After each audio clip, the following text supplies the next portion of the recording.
Welcome to the Nonprofit Sidekick Podcast. Changing the world is hard work, and nonprofit leaders are wearing all the hats while herding all of the cats, and it can get really lonely. You could use a sidekick.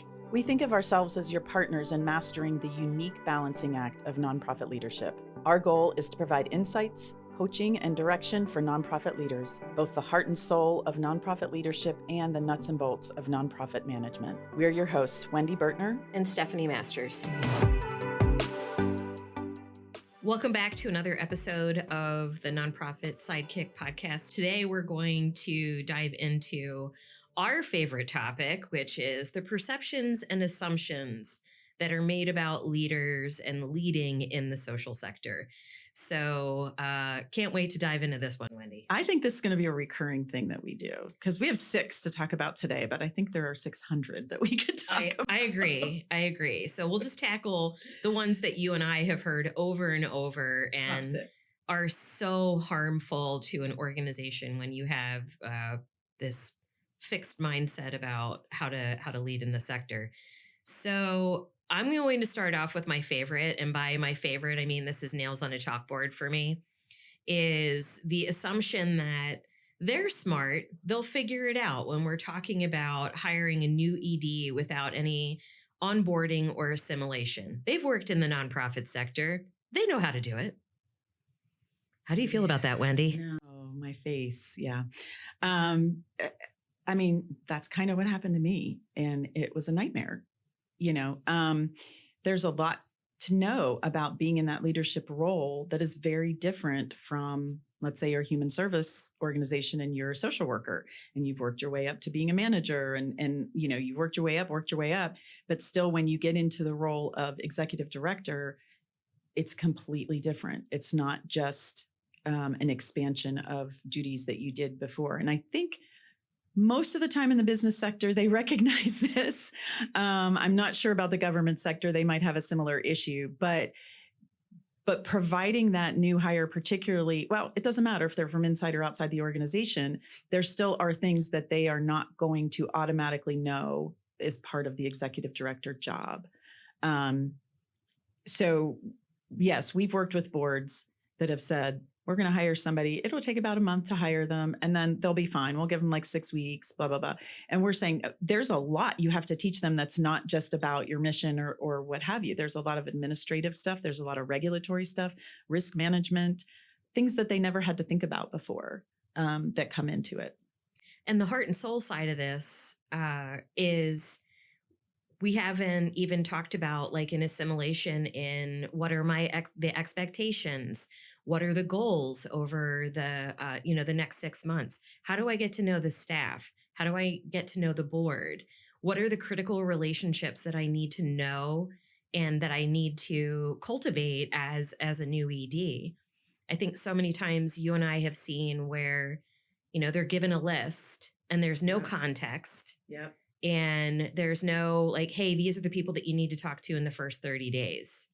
Yeah. And then one of the other things that we've seen is recently we had an executive director switch organizations, and she reached out and said, what are some of the things that I should really think about and consider as a new ED? And I said, go on a listening tour. Yeah. Because I think executive directors go in and they're like, I have to prove myself. I have to show them that I can lead. Yep. I am awesome. Yep. And then everyone's like, we hate you.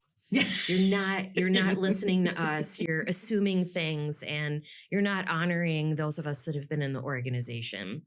So a listening tour is when you go with open-ended questions to learn to listen to every voice. And what you're doing is you're building trust. Yes. To be able to and lead building as those relationships. Yeah, absolutely. Building the relationships instead of like forcing them. Yeah. And then the other piece of this one that I wanted to talk about is there's a difference between onboarding and assimilation. So onboarding is not just handing someone their cell phone, their laptop, and having them fill out all of their benefits information. Wait, can I tell my onboarding story Oh, now? sure. My devastating, horrible onboarding story. Absolutely. Brought in as ED. They were in the process, but hadn't really started some renovations on their offices. they had already moved the person that was moving in the old ED office into that office. So they literally put me at a teeny tiny desk, like the size of this table, in the supply and copier room. And they put, a lovely orchid on the desk. Welcome, Wendy. But I can't even remember how long I sat there before the renovations were done. It was several months. Nothing else. Like literally, like, here you go. And there was a computer on the desk, but like, yeah. There's always a computer on the desk. That was my onboarding. Yeah. But they didn't help you actually log in and set up. Oh, no. No, you had to figure it out, or you had to call IT. Or, as people came in to pick up their printing, I would be like, hey, remember that guy on Saturday Night Live? The guy that sat the copy guy. Yeah. That's what I felt like. Hey, you. Yeah. So onboarding is being intentional about meeting them, welcoming them for the first day, orienting them to the office, where everything is, who everyone is, setting up like half-hour one-on-ones with everyone. And when we talk about assimilation is different. It's about, who are you as a leader? How do you take your past experiences and your strengths and apply them now to this new role? And so what are the projects and programs, events, fundraising that needs to happen alongside of the nuts and bolts, which is, what are our bylaws? What are the specific policies and procedures that we have within our organization? Yeah. So that leads us to our second one. Well, they've worked their way up the ladder, so they know how to lead. They know what they're doing. Yeah. This one makes my eye twitch. So many times what we see is that people don't define what leadership is. Mm-hmm. So what we see is that so many executive directors that we've worked with and that we've met within the community actually are more managing, and they focus on the nuts and bolts, and they're not focusing on, all right, what is my role as a leader to set the vision and direction, create the priorities, build the collaboration, make sure that each person is aligned to the right function at the right time. Yeah. And I think so many times we just see people just thrown into the middle of the lion's den. Yeah, I've been there too. Yeah. So board members thinking they're doing the right thing, that they're doing this onboarding and assimilation. They're like, okay, I want to take you to lunch with these 5 really important people, but they don't have the conversation with you ahead of time of, here's how we need to present this. Or like one time I went to one of these meetings not knowing it was going to be a pretty big fundraising pitch. Like they just didn't tell me. I thought it was just kind of a nice get to know you with this donor, this, very important person. So even the nuts and bolts in some cases can't happen without the heart and soul happening first. Yeah. That conversation, at least, about it. And assessing the leadership skill, I think, in that first year is really critical. So looking at, are they strong communicators? Are they thought leaders? Do they understand what their strengths and opportunities are? And then how are we helping cultivate that leadership skill as the organization grows and develops as well? And one of the tough parts about this, and many of these that we're talking about today, I want to just underline again, board members are very well-meaning. I'm not in any way cutting them down, but they don't have a lot of time to think about this and to communicate this and do that onboarding and assimilation. So they have to figure that out. So they're just kind of like, okay, great. Steph's great. We're going to hire her. I know her. I've worked with her before. She's going to come in. She'll be great. We don't, it's fine. And that's like one thing off of my plate. But if you're a board member listening to this, I want to encourage you to take some time and think about it and make sure, even if Steph is the best hire you could possibly get, she still needs some of these conversations. She still needs information about how the organization runs. What's the culture of the organization? What do you as a board find important about Steph? Why did you hire her? What are the strengths that you want her to put into place? Again, it's this combination of nuts and bolts and heart and soul. Having those conversations is important. And, you and I provide consulting and coaching to new EDs and new boards. And, we'll hear from people, sometimes, well, we don't have the money for this. Well, what's the cost if you don't? Yeah. if you're not slowing down, making sure that people know what to expect, that they know the framework of success, then what we see is that EDs don't make it to the end of their first year. Right.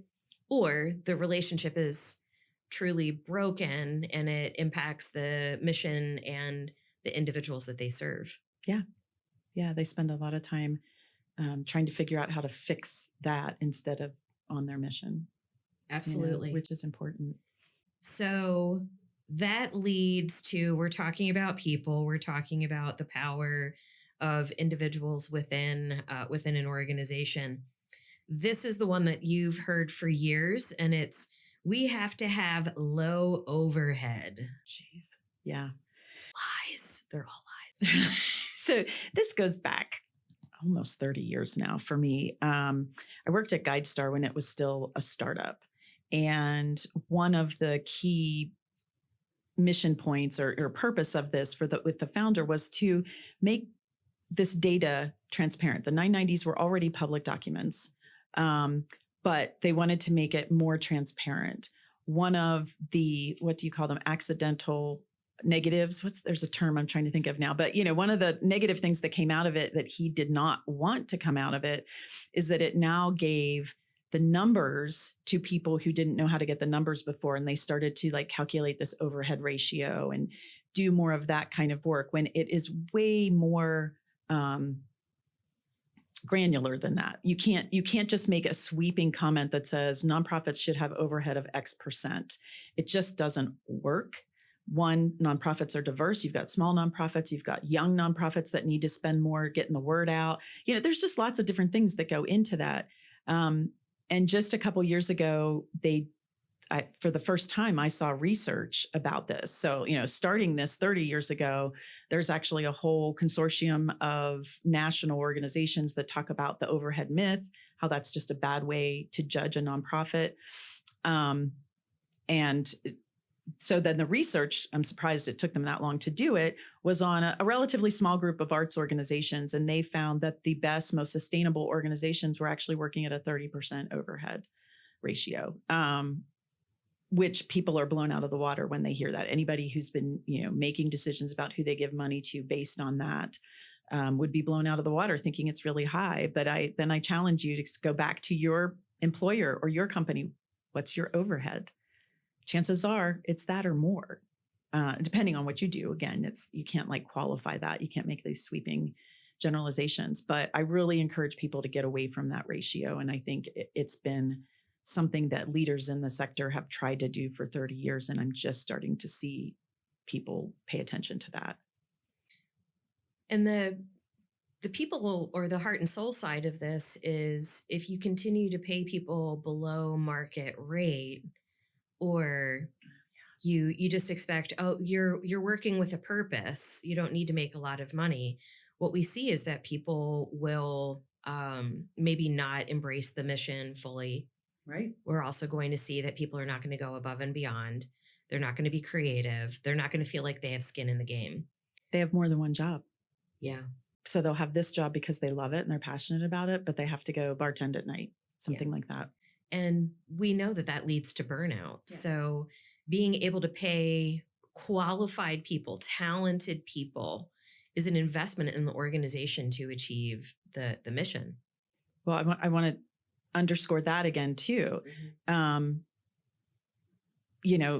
Qualified people, if you're paying minimum wage for something that requires a master's degree, which I've seen over and over again, how are you going to get really good people?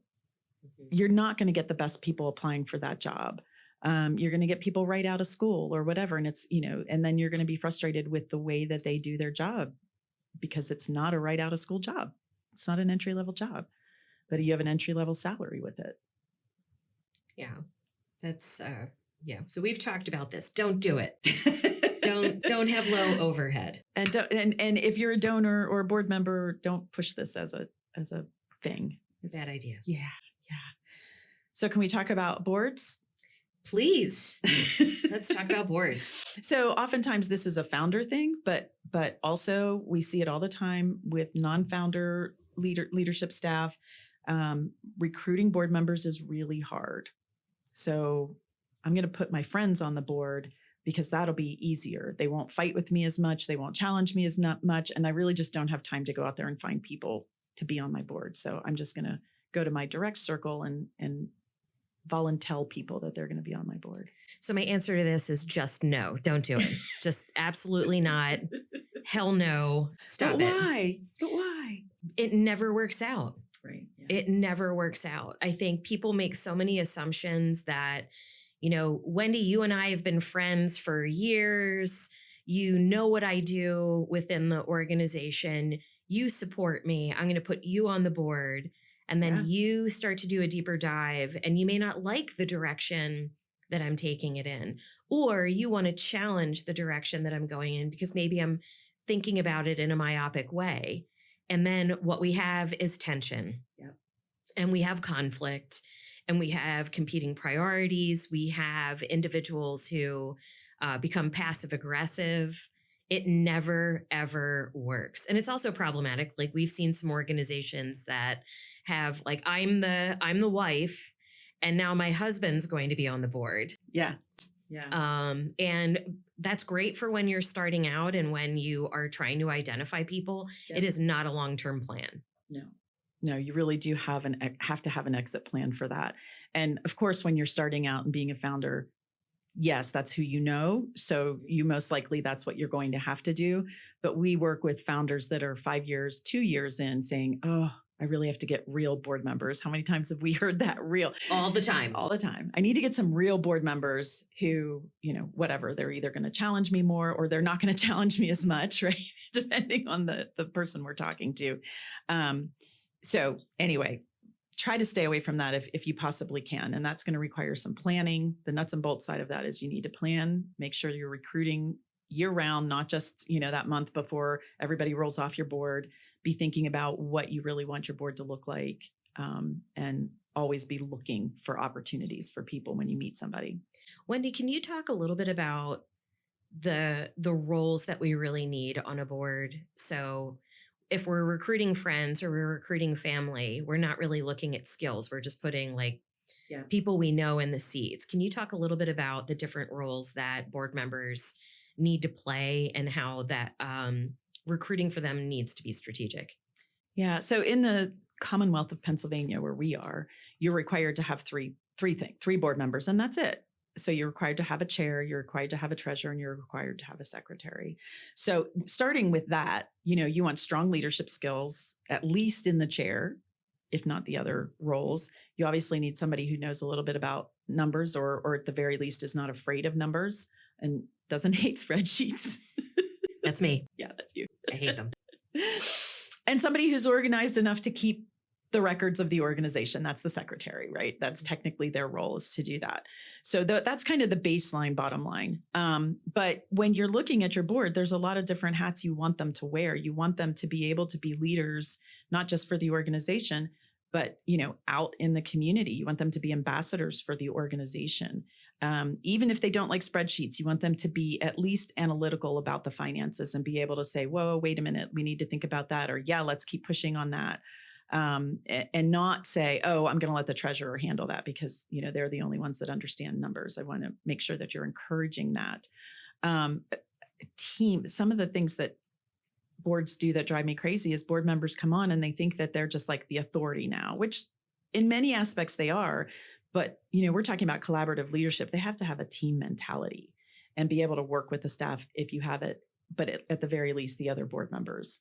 And I think the last thing, there's probably 10 more, but the last thing I'm thinking of right now is this kind of respect for the mission of the organization, respect for the staff and the ED or the founder, respect for what is happening already. I've heard and seen myself where they come in without that, and they kind of come in with, okay, I'm doing you such a big favor to be here kind of attitude. And nobody ever says that outright, but they're thinking it. You know what I'm talking about. Like, you have to come in with the respect and ready to be on a team and ready to collectively say, here are our goals and we're going to kick butt to get there. Excellent. And when it's family, they kind of, like you said, they're going to either like sit back and be like, okay, whatever Steph says is cool. I'm just gonna, rubber stamp stuff. So you have to be careful. I think we've given them good direction. Oh, speaking of direction, I'm looking at my card. I'm ready.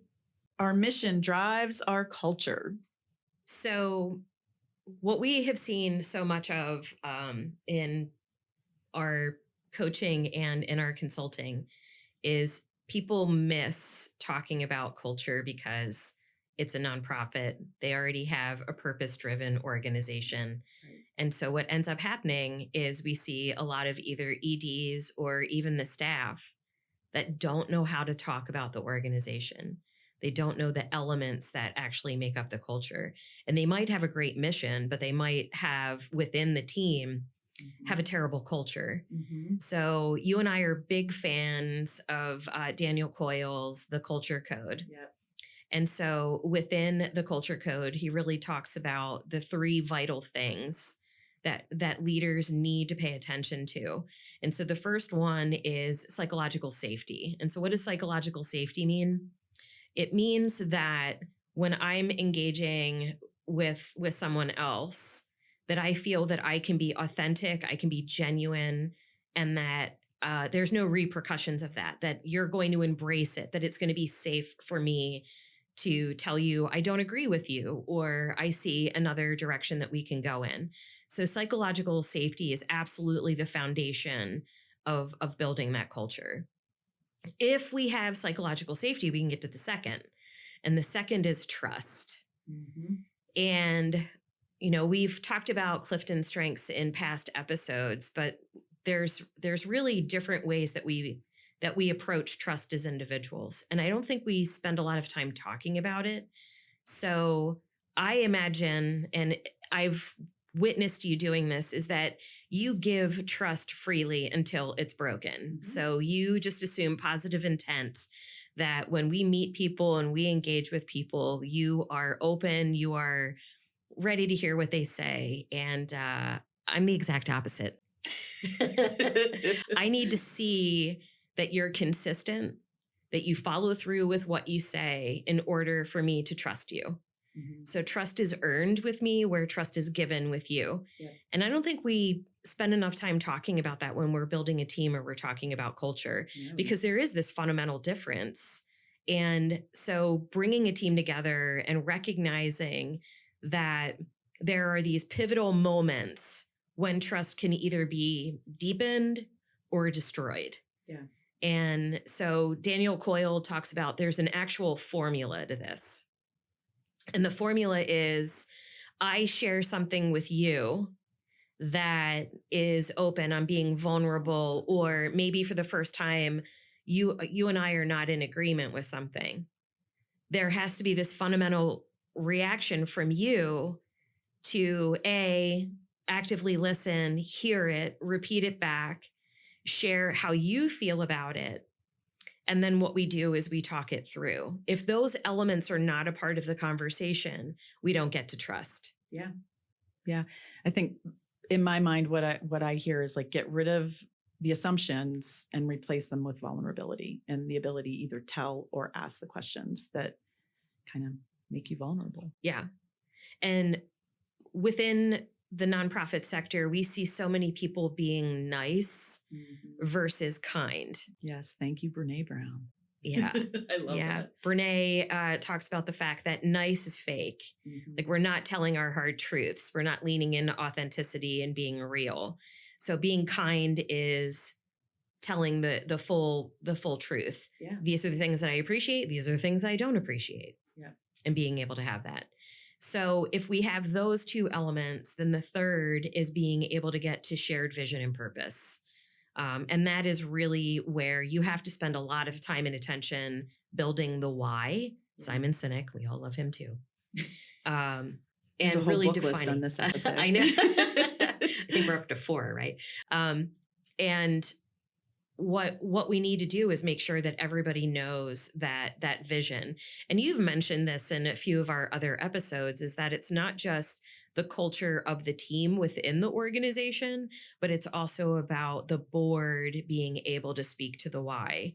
and the purpose and the vision. And I think so many times we have scope creep on both sides, within and within the organization and the board, where we have mission creep, and things sort of go off target. So culture is something you have to be intentional about. It's something that, if you understand what these three elements are as a leader, and how to work with your board to be able to do it, you'll be successful. Yeah. And I think a lot of executive directors or CEOs, if they're thinking about this, they're just thinking about staff. We make that mistake a lot, that you have to bring the board into this culture. Sorry, I'm going to tell another story, but one of the most difficult ED roles that I had it took me a while to realize, was the board was working. It was a different culture. The board was a different culture from staff. And so I was caught between these two until I finally realized what was happening. And it was very stressful until I realized what was happening and how I had to kind of bring the board into the organizational culture more. They would show up and it was very professional and very, ask a lot of questions. But I had to be intentional about bringing them into the culture and not thinking of them as something separate. I agree. Yeah. Which leads to, when we have these partnerships between the ED and the board, there are often times that our board members come from the for-profit sector. And what do we hear? This one's going to be nails on a chalkboard. I can't wait to see your face when I bring yeah, there we go. It's running a nonprofit isn't any different than running a business. Yeah. There it is. There's the face. Or we need to be more like a business. That's the other one you get from both sides when you're an ED. Yeah. So there's yes and no to that, even though I cringe crazy. What I think people mean when they say that is that we need to have a higher level of discipline, whether it's in the finances, setting goals, strategic, plans, financial projections, or whatever, those types of things. I think that's what they're talking about typically. But some people who say that actually take it to the next level, and they start talking about, products and services and their value and their worth and who's paying for it. And they start to try to make some direct connections, like is more typical in the for-profit sector, that if you want to buy this mug from me, you're going to make a decision. Is that mug worth whatever I'm charging for it? Is it the right color? Is it the right price? Does it do what it needs to do? Blah, blah, blah. Whereas, most of the time in the nonprofit sector, those two customers are separate. You've got somebody giving you money and you've got somebody, doing your service. So you can't make that direct business mindset work. And I've seen board members try to do it, and every time it just comes up frustrating and it fails, and they get mad, or they might leave, or the organization gets kind of messed up. So understanding and respecting that the business model of nonprofits is different. It's not what you expect. And trying to fit that square peg into a round hole just never works well. And this also comes down to making sure that the people that you choose on your board, that just as we talked about with one of the other myths, is I'm going to place you on this board and you're going to understand how serving on a board is different than serving as an executive within an organization. Yeah. So, and I know that this was a steep learning curve for me too. I remember when you and I first started this venture together, and you started talking about, the bylaws and some of the other key elements of nonprofit governance. I had that holy shit moment where I was like, oh, finance, I'm responsible. Wait, what? Or legally, and there's these rules for these different things. And so I was looking at it as, I'm just going to bring my experience as an HR professional into this organization. And that was the only lens that I had on. And then once you started teaching me about, the policies and the laws of it, it sobered me up real quick. It does. Yeah. Yeah. So there are ways that it's more like a business, but to say that kind of patently can be really damaging to the organization. It can. So I think in several of these, we've talked about the fact that being able to educate, spend the time, learn about what people know and what they assume about being in the sector, whether you're joining as a team member or as a board member, that these assumptions need to be addressed in order for the relationships and the organization to thrive. Absolutely. Yeah. So in today's episode, we just talked about 6 of the many assumptions and perceptions that people have in the nonprofit sector. So want to thank everybody for joining us today. And we all know nonprofit leadership is lonely and you need a sidekick. So thanks for joining us today. Thanks so much for joining us today. If you need more information or would like to work with us, check out our website at nonprofitsidekick.com.